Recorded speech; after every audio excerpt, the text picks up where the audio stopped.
The night was heavy with mist. In the fishing village of northern Honshu, the sea had just finished raging against the coast, leaving the air thick with salt and the smell of kelp. Lanterns burned low along the street, their light flickering across shuttered doors. A sailor, weary from a storm that had nearly claimed his life, trudged toward his house. He had been away too long. His wife had died the winter before, her fever burning through her body as snow piled against the walls. He had buried her himself with trembling hands, unable to accept the silence that followed. And yet, there she was.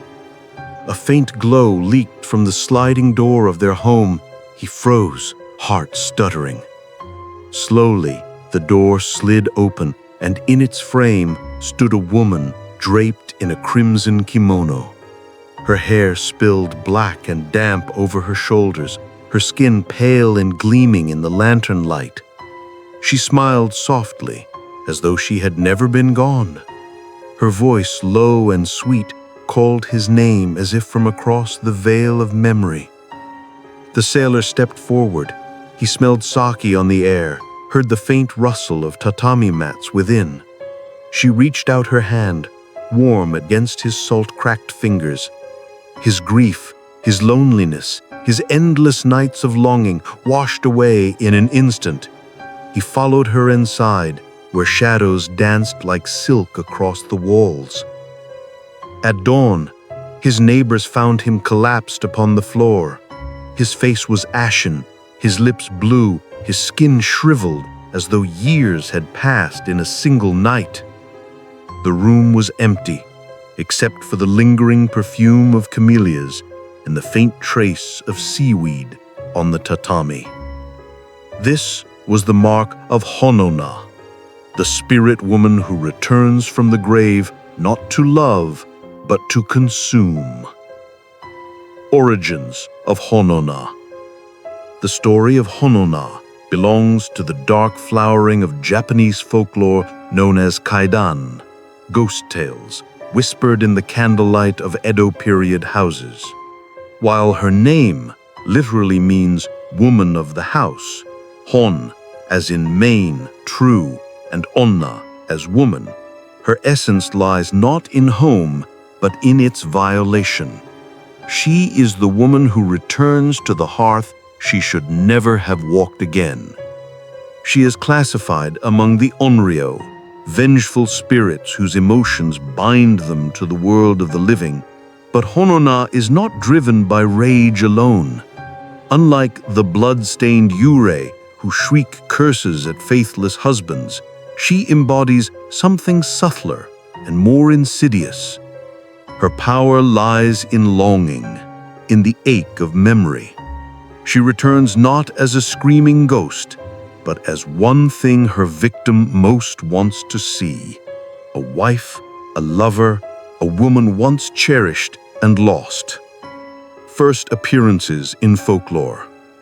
Hon-onna tales are most often traced to the Edo period, 1603 to 1868, though whispers of her may reach further back into earlier village folklore. She appears in collections of strange stories read aloud at Hyaku Monogatari Kaidankai, gatherings of 100 ghost stories where candles were extinguished one by one until the room was swallowed in darkness. One such tale describes a samurai who remarried too quickly after his first wife's death. One night, his first wife returned, more beautiful than ever, her kimono pristine. He could not resist her touch. Days later, he was found pale and lifeless, his new wife sobbing beside him, claiming she had watched as his body withered away in his sleep. In another tale, a merchant traveling far from home lodged at a country inn. There he met a woman whose beauty was luminous yet unsettling, her skin so flawless it seemed lacquered. He spent the night with her.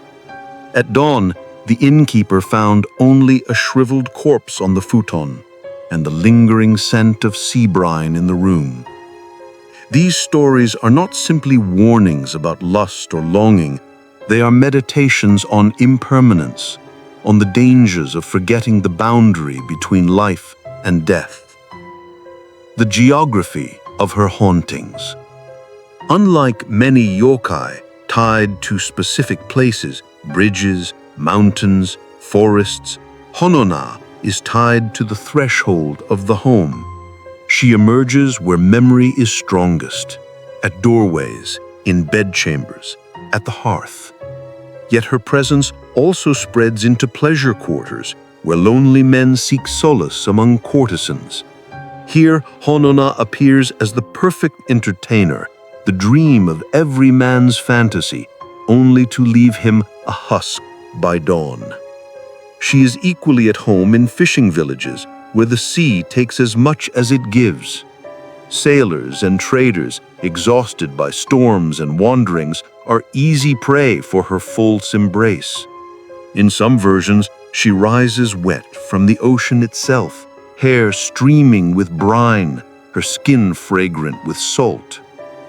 And in rural hamlets, she comes to roadside inns where travelers sleep lightly and dream of women waiting for them at home.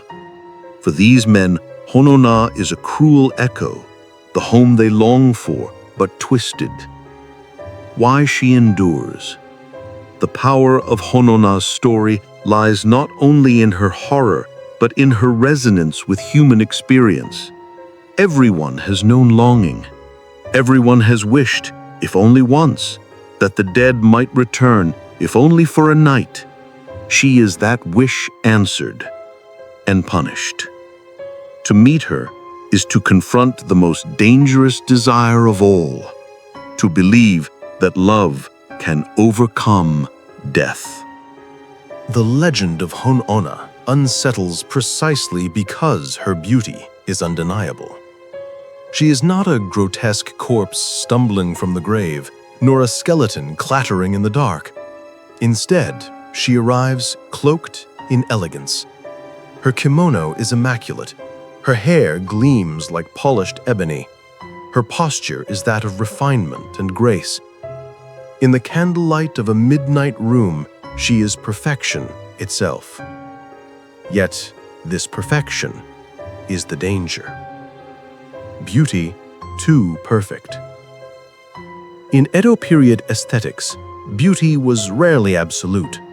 A crooked tooth, the hint of sadness in a smile, the trace of imperfection. These were what made a woman human, approachable, alive. Hon-onna's beauty lacks these marks. It is unearthly, too polished, like a mask lacquered by skilled hands. Men who gazed upon her often described her beauty as painful, not because it was lacking, but because it was too complete. There was no flaw to rest upon, no imperfection to ground her in reality.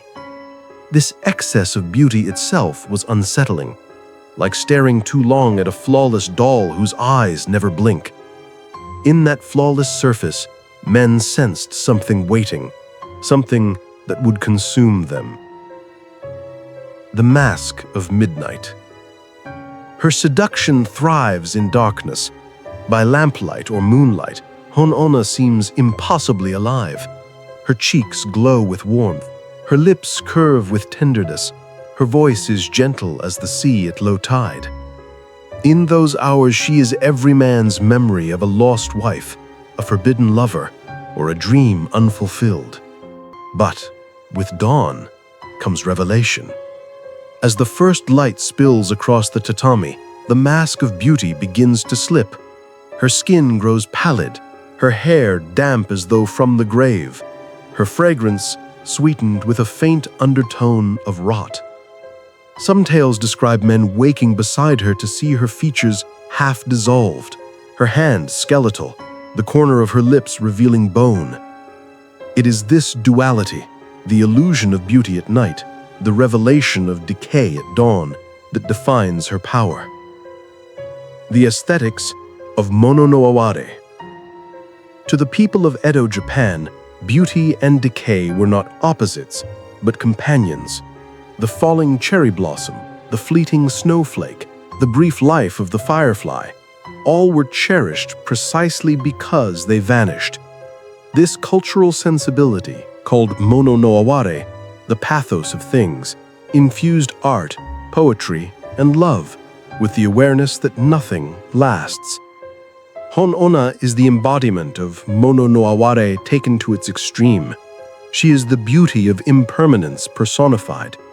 To embrace her is to embrace the truth that all beauty fades, that all intimacy ends, that the woman in your arms is already dissolving into dust. Her erotic power lies not only in allure, but in the knowledge that it cannot last, that it is already dying even as it blossoms. Fragrance of camellias and hair of the grave. Folklore often links Hon-onna with the fragrance of camellias, tsubaki, flowers admired for their elegance but feared for their association with death. Unlike cherry blossoms, which fall petal by petal, camellias drop whole, their heads severed in a single instant. To Edo period Japanese, they symbolized sudden death. Hon-onna is said to leave the faint perfume of camellias in her wake, mingled with the salt of seawater and the musk of damp hair. Men described this scent as intoxicating, stirring both desire and dread. It is the smell of intimacy in a closed room, but also the smell of a grave disturbed. Her long black hair, often damp, drapes across futons and pillows like seaweed dragged from the deep.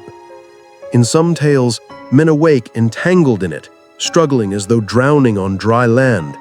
The touch of that hair is soft, even caressing, but it carries with it the chill of the grave. Eroticism in withering.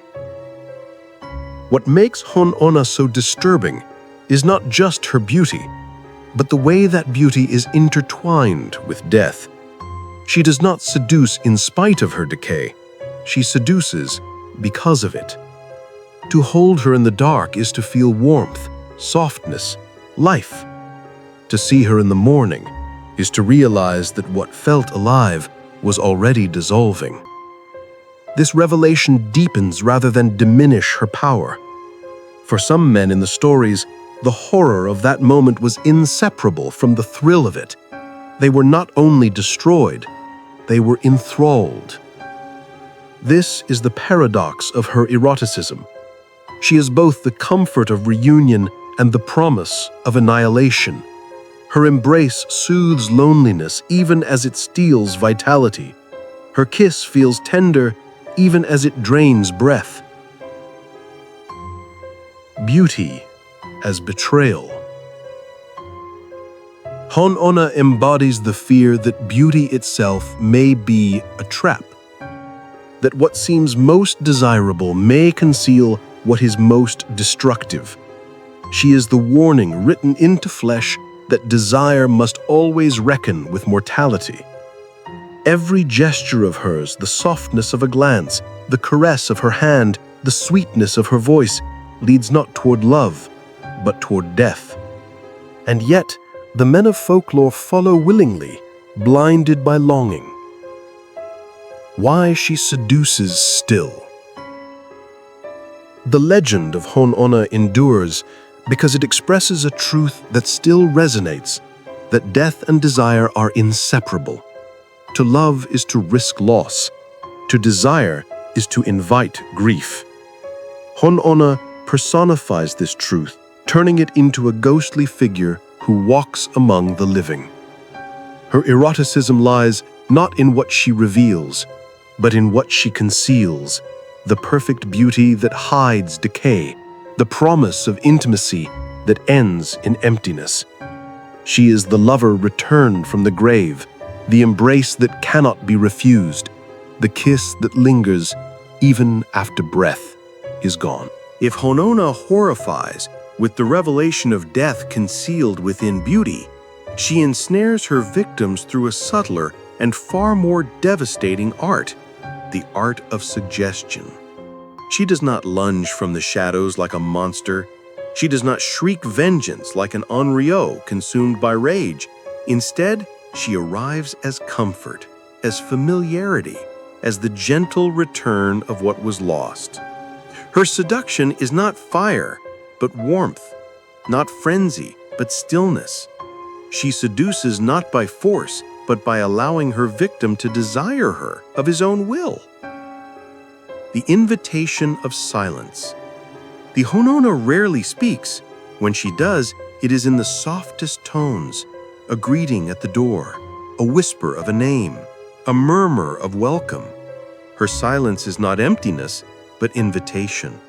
It forces the man to fill the void with his own longing. In Edo period Japan, where silence itself carried meaning in courtship, this restraint was power. A bowed head, a shy gesture, the rustle of a kimono sleeve, these were more charged than explicit words. Hon-onna mastered these gestures. She did not need to ask her victim to come closer. Her stillness did the asking for her. The man, weary from travel or loneliness, interprets her silence as intimacy, her hesitation as vulnerability. In truth, every pause, every quiet breath is part of her design. The familiar embrace. Many stories describe Hon-onna appearing not as a stranger, but as someone familiar, a wife, a lover, a courtesan known before death. To a sailor who lost his wife to illness, she appears as the wife returned. To a merchant who mourns a courtesan he once visited, she appears in the very same crimson kimono. This is her cruelest method, imitation of the familiar. She does not need to invent beauty. She steals it from memory. In doing so, she bypasses resistance. The victim does not think he is being tempted. He thinks he is being restored. He does not suspect danger. He believes he is receiving a gift from fate. And in that belief, he surrenders completely. The House of Shadows. Hon-onna does not merely appear as a woman. She often reconstructs the illusion of home. A lantern glows faintly, though the house should be dark.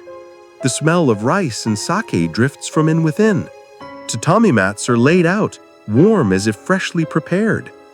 To the lonely traveler, this illusion is irresistible. After weeks of empty inns, of straw bedding and cold porridge, to find warmth, food, and a waiting woman is salvation itself. He enters, believing he has returned to the hearth he lost.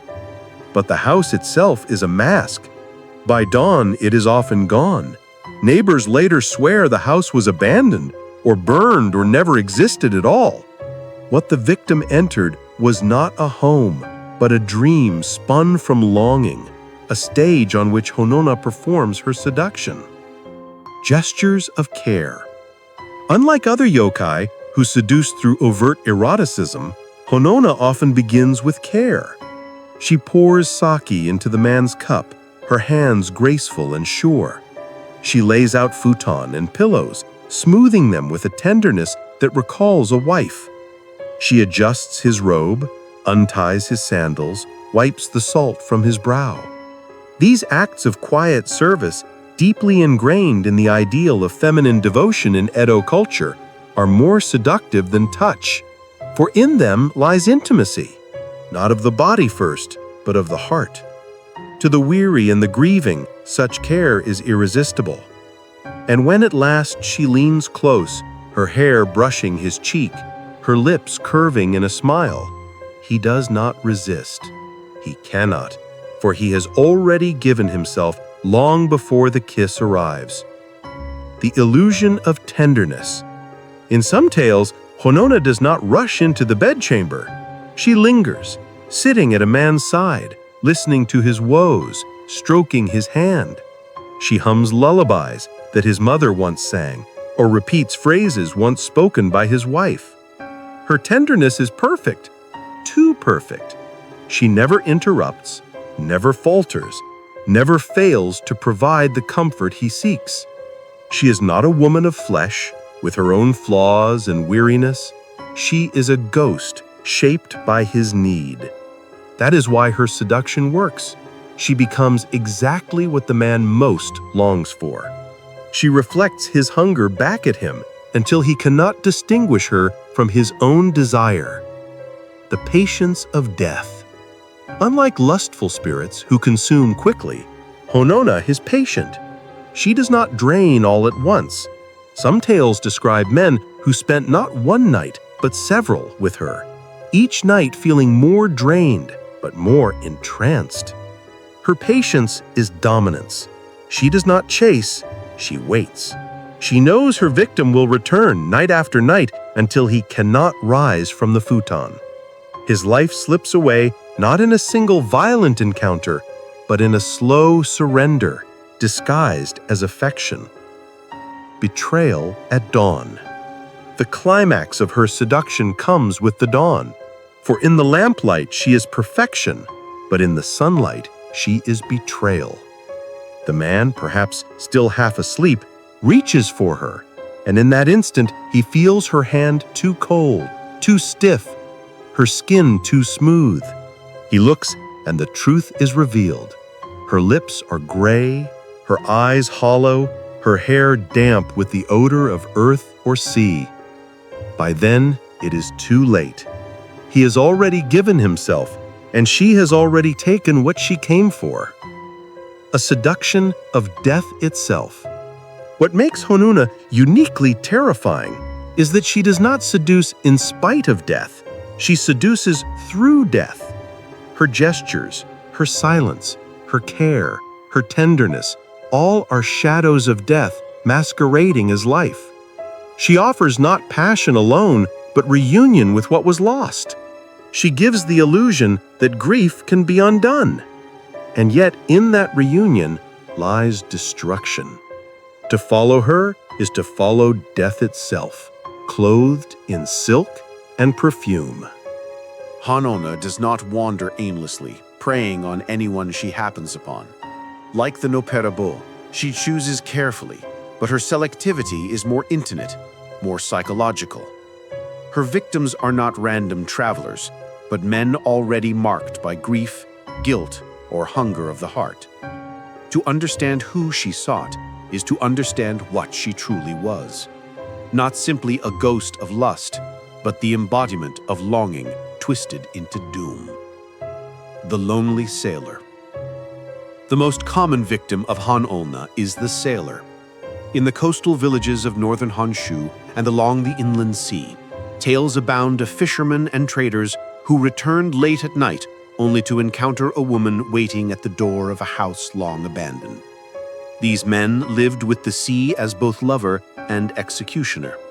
They lost wives to famine, to illness, to childbirth, and they themselves often vanished in storms. For the sailor, grief was a constant companion, and loneliness gnawed the edges of every voyage. Hon-onna appeared to them not as stranger, but as the wife they had buried, the lover they had lost to plague, the woman whose absence haunted them across the waves. For these men, her embrace was irresistible. After weeks or months adrift, the illusion of homecoming, of reunion, was more powerful than fear. The mourning widower. Another of her favored victims was the widower, the man who lived with empty chambers, whose futon was cold, whose evenings stretched silent and endless. For him, Hon-onna was not only temptation, but relief. She did not come as a courtesan or a stranger, but as the very image of the wife he still longed for. Her gestures were familiar, her voice the same as memory preserved. This cruel mimicry deepened the wound. The widower, already fragile, surrendered willingly. And in the morning, when her beauty fell away to reveal the chill of the grave, the betrayal shattered him, not only physically, as his life was drained, but spiritually, as the one anchor of his memory became corrupted. The weary samurai. In certain tales, Hon-onna appeared to ronin, masterless samurai, wandering without purpose or honor. These men carried shame heavier than their swords. They had lost lords, lost battles, lost the right to stand tall in a society where loyalty was everything. For such men, Hon-onna was the solace of dignity returned. She greeted them not as outcasts, but as men worthy of tenderness. Her refined manners, her graceful bow, her careful pouring of sake, all restored to them, for a night, the sense of respect they craved. But dawn was merciless. The samurai who had believed himself honored again awoke to dishonor greater still, to have lain with death itself, deceived into thinking he was desired. The merchant and the courtesan's shadow. Merchants, too, were frequent prey. The bustling pleasure quarters of Edo, Kyoto, and Osaka were fertile grounds for her illusions. A merchant who once adored courtesan but lost her to illness might encounter her again in the form of Hon-onna. She would greet him in the same silks, with the same coy laugh, the same touch upon the sleeve. The merchant, flush with wealth but starving for genuine intimacy, could not resist. In his mind, it was not death but fortune.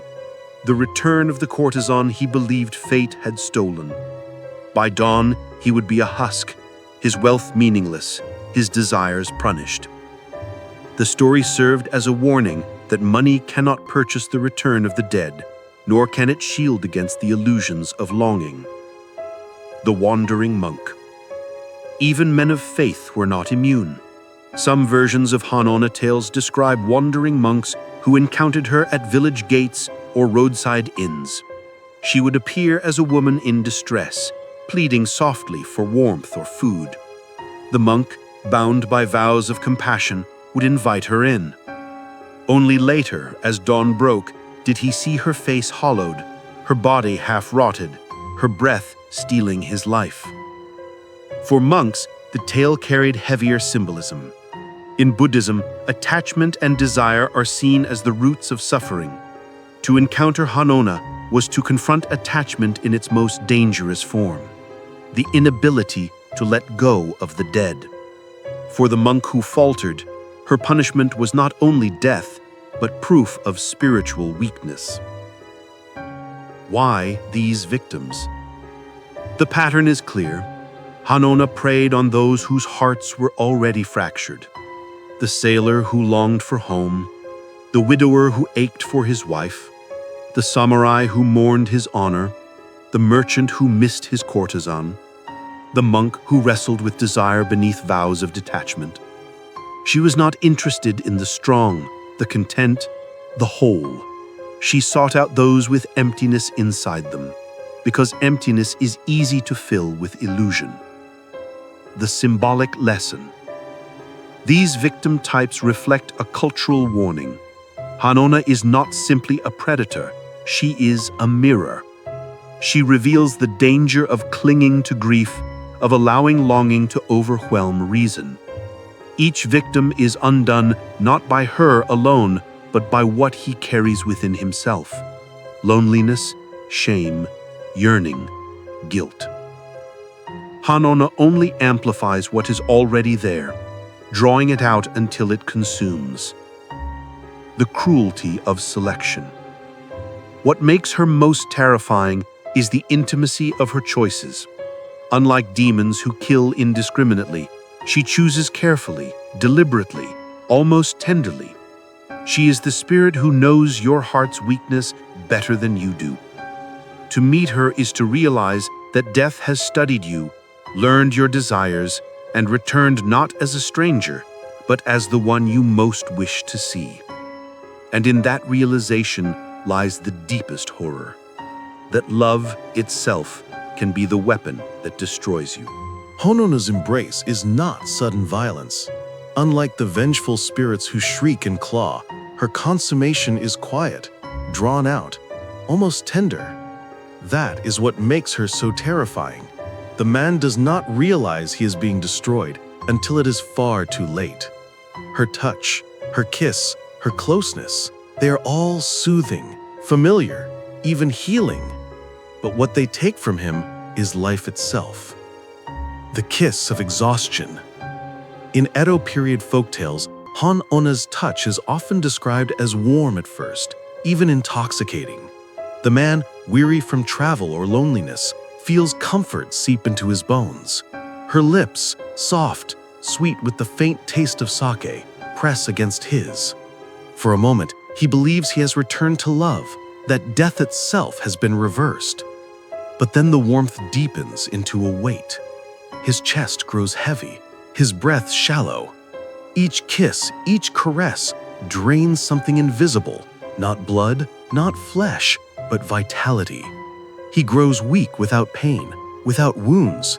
His heart slows, his limbs grow numb. He does not scream because he does not realize he is dying. By dawn, he is pale and wasted, his lips dry, his skin loose as though years have passed in hours. Some tales say he ages decades in a single night. Others describe him as shriveled, hollow-eyed, clutching his futon in silent terror. Nights that stretch into nothing. Not all victims perish in one night.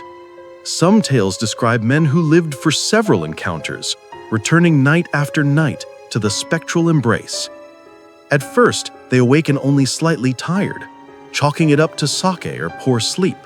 But as nights pass, their decline becomes obvious. Their cheeks hollow, their hair grays, their eyes sink. They lose interest in food, in work, in life itself.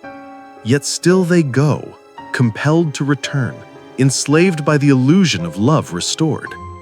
Neighbors whisper of men who look decades older after a single month, of husbands who wasted away while insisting they were spending their nights in the arms of a woman too perfect to be believed. This slow unraveling is more terrifying than sudden death. It is the image of a soul eroded piece by piece, consumed by longing until nothing remains. No blood, no wounds. What makes Hon-onna distinct from vampires or demons is the absence of gore. There is no bite on the neck, no scratch of claws. The body shows no signs of struggle, no trace of violence. Instead, the victim appears simply emptied, his life force gone, his flesh sagging, his spirit hollow. Villagers who found such corpses often spoke of them as karapo, meaning empty vessels. The only evidence of her presence was the faint fragrance of camellias lingering in the air and the damp trace of her black hair across the pillow. This subtlety made her more terrifying than bloodier spirits, for where there is no wound, there is no defense. How can one guard against what cannot be seen? Conditional mercy. Though most encounters ended in ruin, a few rare stories tell of men who survived. These exceptions suggested that Hon-onna was not entirely merciless, but bound by strange rules. The rule of names. In some tales, if the man dared to call her true name, the name of the woman she imitated, she would recoil and vanish, unable to endure the reminder of her own death. The rule of dawn. Others claim that if one could resist staying with her until sunrise, slipping away before the first light, her power would fade, but few could muster the will to leave. The rule of reverence. One story tells of a monk who bowed deeply and prayed when she approached. She did not touch him. Instead, she disappeared into mist, leaving him shaken but alive. These rare mercies, however, are overshadowed by countless deaths, for the truth is that few men could resist her once she appeared. Survivors who returned changed. Even those who lived were never the same. They walked through life hollow, haunted by the memory of her touch. Some never remarried, convinced no living woman could compare. Others became hermits, terrified of dusk, refusing to enter houses where lanterns glowed faintly. A few whispered confessions to priests. I loved her as I felt myself dying. These men did not perish by her hand, but they perished in spirit, emptied of joy, unable to untangle desire from dread. The true horror. What makes Hon-onna terrifying is not only that she kills, but how she kills. Gently, lovingly, in silence. Death by her hands is not a violent tearing, but a surrender disguised as comfort. She embodies the paradox of intimacy turned fatal. The embrace that restores is the embrace that erases. The kiss that comforts is the kiss that consumes. Her horror is not in the shriek of a ghost, but in the sigh of a lover. Hon-onna is more than a ghost story. She is a cultural mirror, a reminder of truths too painful to face directly. Her image fuses longing with decay, love with annihilation. In her, the Japanese imagination found a way to wrestle with grief, desire, and the inevitability of death. Death as seduction. Unlike many yokai who embody chaos, Hon-onna personifies death itself as something intimate. She does not appear as a skeleton wielding scythes, nor as a grotesque corpse dripping with rot. Instead, she arrives as beauty, as tenderness, as the warmth of a woman once loved. This transformation of death into seduction is crucial. It reflects the truth that mortality is not always faced with horror. It is sometimes embraced. In Hon-onna, the path to death is disguised as comfort, as homecoming. She teaches that death is not only feared, but desired, because it promises reunion with what is lost. The taboo of return. In Japanese tradition, the boundary between the living and the dead is sacrosanct. The Obon festival honors spirits, but always with the understanding that they must return to the other world when it ends. To cross back permanently is dangerous, disruptive, taboo. Hon-onna violates that boundary. She does not appear during festival rituals or sanctioned nights of remembrance. She comes uninvited, when grief is strongest, when loneliness tempts the living to wish for return. She is the embodiment of that wish fulfilled and punished. Her presence warns, to long too deeply for the dead is to invite corruption, to blur the line between memory and reality, to lose one's own life in the process. Hunger without end. Some scholars link Hon-onna with the Buddhist image of the gaki, the hungry ghosts, cursed with endless cravings they can never satisfy. Unlike gaki, who devour garbage or blood, Hon-onna feeds on vitality, the essence of life itself. Yet her hunger is not ravenous, it is mournful. She drains not with savagery, but with tenderness, as though she cannot help herself. This reflects the Buddhist truth that attachment, clinging to desire, refusing to release, is endless hunger, consuming both the living and the dead. Hon-onna is attachment personified. The dead who cannot let go, the living who cannot release grief, meeting in a fatal embrace. The house without a hearth.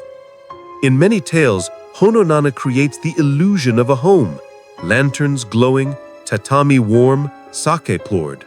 Yet by dawn, the house is gone, revealed as abandoned or ruined.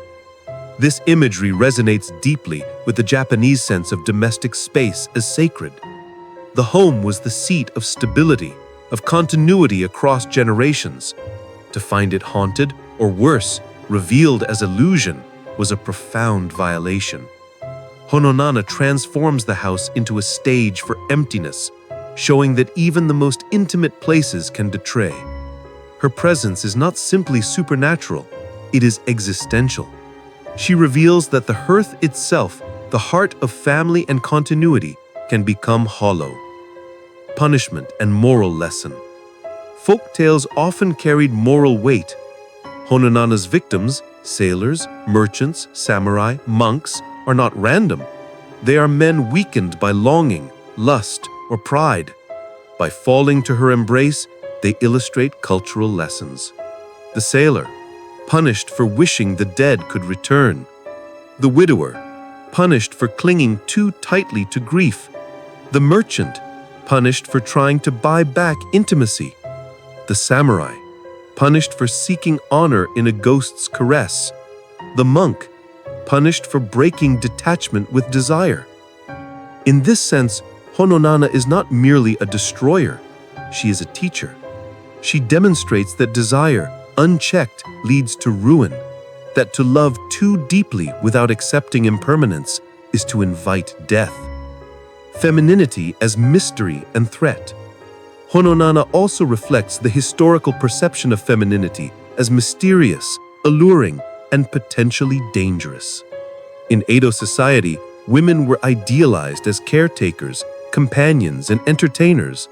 Yet there was also deep anxiety about their autonomy, their ability to ensnare men with beauty or manipulate them through devotion. Hon-onna embodies these fears. She is the perfect woman, tender, attentive, beautiful, yet she kills. Her care is indistinguishable from destruction. This duality reflects a patriarchal anxiety that what men most desire from women, comfort, intimacy, tenderness, might also undo them. The philosophical core. Ultimately, Hon-onna embodies a core truth of Japanese aesthetics, that beauty and death are inseparable. Her story is not merely horror, but philosophy rendered in ghostly flesh. She teaches that intimacy is fragile, that love is fleeting, and that to cling to either beyond their natural span is to invite annihilation. She is not only a monster, she is a reminder, a warning whispered across centuries. To desire is to risk emptiness. To love is to invite grief. To long for the dead is to court death itself. The last lesson. What makes Hon-onna unforgettable is that she fuses horror with tenderness. Her victims do not die screaming, they die sighing. They die believing for the last instant that they are loved. Her legend persists because it contains the final contradiction, that what we most crave may be what destroys us, and that the line between comfort and death is thinner than we dare to admit. Japan was never alone in imagining spirits that take the form of beautiful women who lure men into ruin. Across the world, mythologies describe ghostly lovers, vampiric brides, succubi, and fox spirits whose power lies in desire twisted into destruction. But within this chorus of seductresses, Hon-onna sings a note unlike any other, mournful, intimate, and steeped in decay. Yuki-onna, the Snow Woman. Perhaps Hon-onna's closest sister in Japanese folklore is Yuki-onna, the Snow Woman. Both are spirits that appear to lonely travelers at night, both use beauty as their weapon, and both kill in silence. Yet their methods differ in crucial ways. Yuki-onna seduces through sensation. Her kiss freezes the lungs, her breath chills the marrow. She is winter itself, beautiful but merciless, her touch a storm that overwhelms. Hon-onna, by contrast, seduces through memory. She does not freeze, but comforts. She does not overwhelm, but reassures. If Yuki-onna is the avalanche that buries, Hon-onna is the hearth fire that lures you close, only to reveal that the warmth is an illusion, that the flame is fueled by your very life. Together they embody two halves of a fear, intimacy that is too cold to survive, and intimacy that is too warm to resist. Nopperabo, the faceless woman. The Nopperabo also shares kinship with Hon-onna.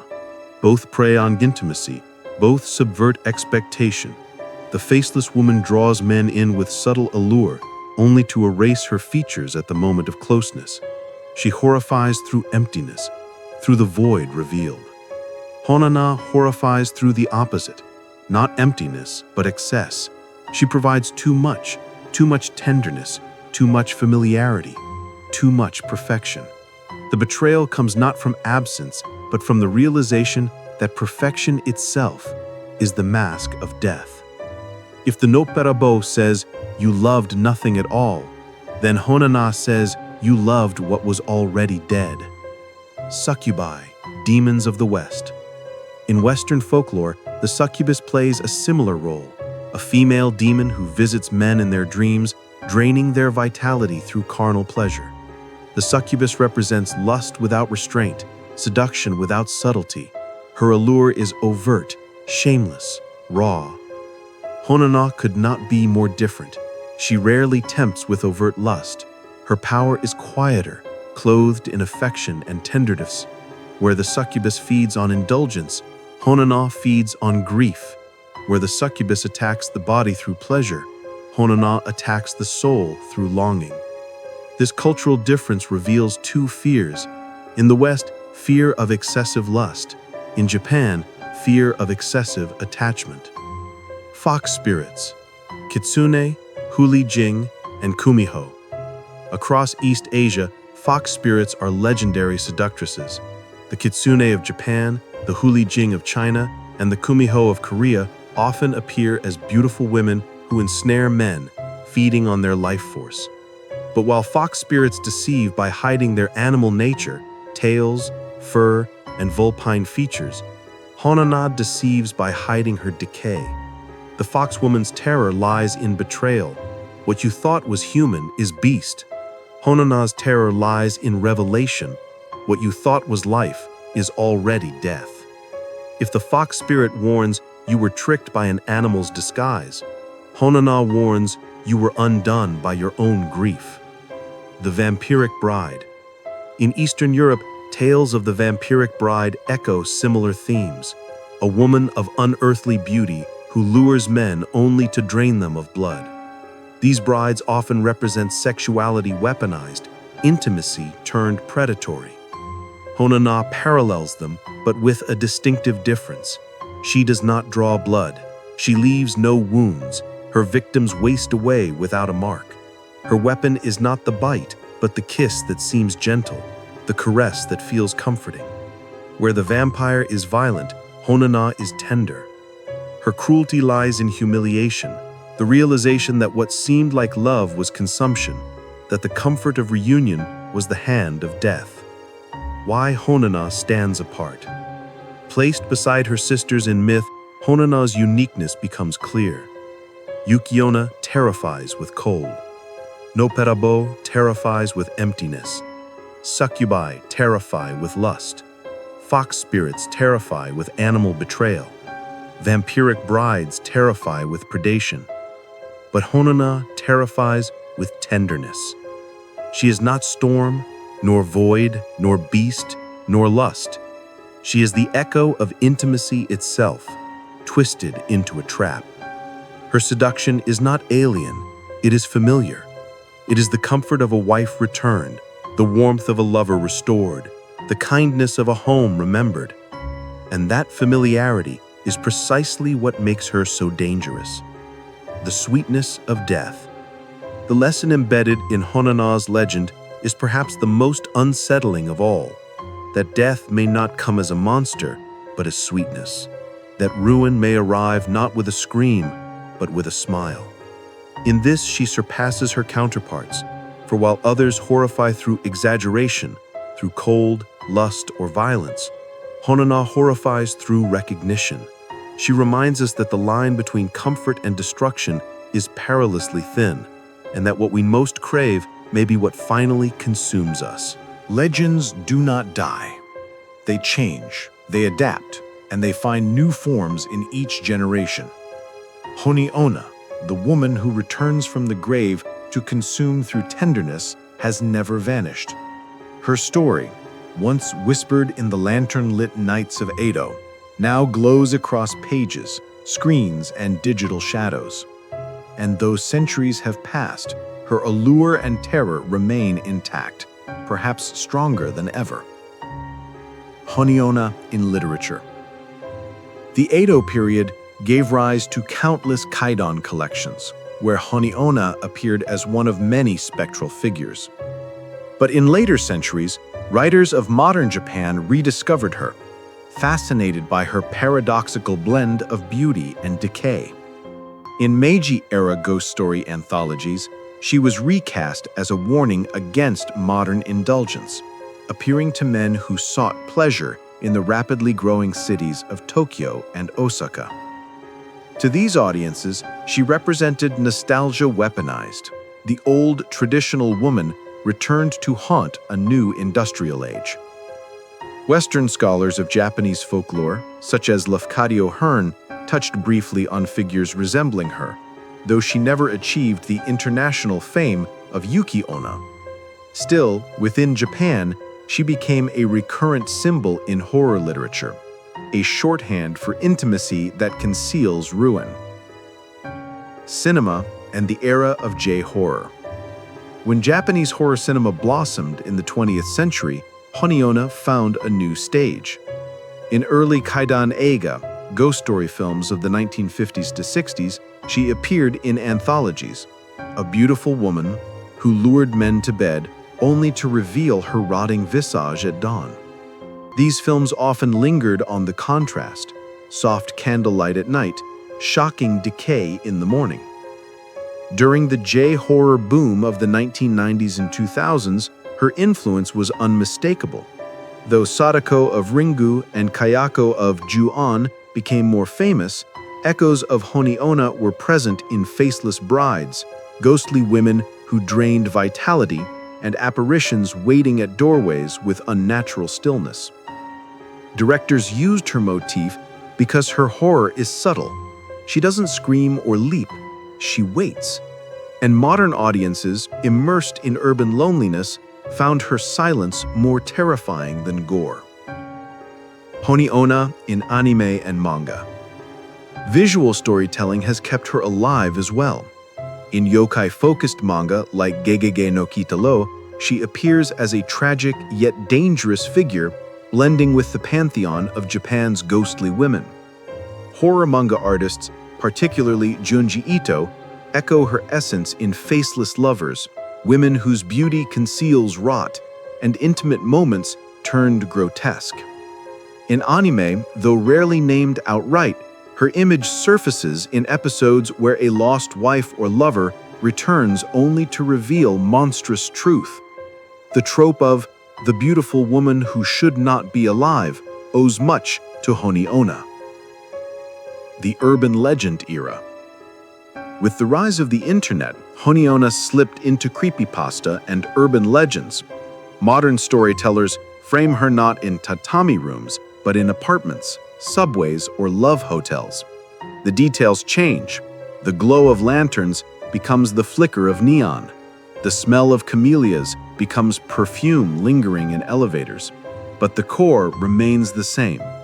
A woman too perfect, too tender, who drains vitality in silence. She is even compared to Slender Man, another faceless figure of the digital age. Yet the difference is striking. Slender Man horrifies because he is alien, inhuman, unknowable. Hon-onna horrifies because she is familiar, intimate, someone you once loved. Slender Man is strangeness, Hon-onna is recognition. Why she still terrifies. Why does Hon-onna endure even in the 21st century? Because her horror is timeless. She embodies fears that technology cannot erase. The fear of longing, that grief may betray us, that in wishing too hard for the dead, we invite ruin. The fear of intimacy, that the very comfort we seek may conceal destruction. The fear of illusion, that what we love may not exist at all, or worse, may already be dead. In an age of urban loneliness, where people crave connection yet fear betrayal, her legend resonates more than ever. The final reflection. Hon-onna is more than a yokai. She is an idea made flesh, that desire and death are inseparable.